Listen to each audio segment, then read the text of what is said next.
మొల్లేటి పుష్పరాజు ఎదురే లేకుండా దూసుకెళ్తున్నాడు. ఆ దారిలో అడ్డొచ్చిన రికార్డులన్నింటినీ తునాతునకలు చేస్తున్నాడు. International lab facility. Student lead startups. Great academic exposure.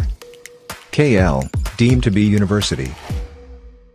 Sukumar mass డైరెక్షన్కి బన్నీ ఓరమాస్ యాక్షన్ తోడే వచ్చిన పుష్ప 2 డే 1 నుంచే ఇండస్ట్రీ రికార్డులన్నీ బ్రేక్ చేయడం మొదలుపెట్టింది.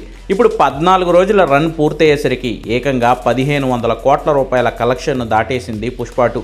ఈ ఘనత సాధించిన మూడో భారతీయ చిత్రంగా, అత్యంత వేగంగా సాధించిన మొదటి భారతీయ చిత్రంగా పుష్ప 2 సరికొత్త రికార్డులను నెలకొల్పింది. ఇప్పటి వరకు దంగల్, బాహుబలి 2 సినిమాలు మాత్రమే 1500 కోట్ల రూపాయల పైబడి కలెక్షన్లను సాధించాయి.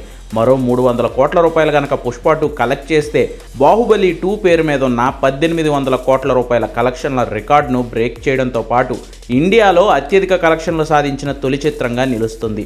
దంగల్ సినిమాకు 2400 కోట్ల రూపాయల కలెక్షన్లు వచ్చినా వాటిలో 1500 కోట్ల రూపాయలు విదేశాల నుంచే వచ్చాయి.